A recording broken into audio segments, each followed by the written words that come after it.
গঠনে ভোট দিন এই আহ্বানকে সামনে রেখে বাণী বিদ্যাপীঠ স্কুলের এনএসএস ইউনিটের উদ্যোগে এক সচেতনতামূলক পদযাত্রা আয়োজন করা হয় মঙ্গলবার।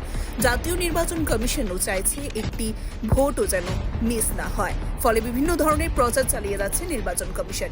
আজকের এই পদযাত্রায় ছাত্রীদের পাশাপাশি স্কুলের শিক্ষক শিক্ষিকা এবং নির্বাচন কমিশনের প্রতিনিধিরাও উপস্থিত ছিলেন। পদযাত্রাটি স্কুল থেকে শুরু হয়ে শঙ্কর চৌমুহনী, দুর্গা চৌমুহনী হয়ে আবার স্কুলে এসে শেষ হয়। প্রসঙ্গত বিশেষ করে নতুন ভোটারদের ভোট দানের প্রতি উৎসাহিত করতে এই পদযাত্রা বলে জানান স্কুলের এক শিক্ষক।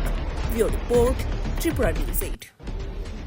আমরা বাণী বিদ্যাপীঠ গার্লস এনএসএস ইউনিটের পক্ষ থেকে যারা আমাদের সঙ্গে আছেন এই নির্বাচন কমিশনের লোক 19 ফেব্রুয়ারি আর এপ্রিল এবং আপনার 26 এপ্রিল যে ভোট হতে যাচ্ছে লোকসভা এবং আমাদের রামনগর উপনির্বাচন, যারা নতুন ভোটার তাদের উৎসাহিত করার জন্য আমাদের আজকের এই র্যালি। আমরা চাই যাতে একটা ভোটও মিস না হয় এবং আমাদের নির্বাচন কমিশনও এই আবেদন রেখেছে এবং এই আবেদনে সাড়া দিয়ে আমরা বাণী বিদ্যাপীঠ এনএসএস ইউনিটও আজকে সামিল হয়েছি। এই মহাযজ্ঞের যে হতে যাচ্ছে তার যাতে সবাই নিজের ভোট নিজে প্রয়োগ করে এবং গণতন্ত্রকে শক্তিশালী করে এবং দেশকে শক্তিশালী করার জন্য সবাই এগিয়ে আসে।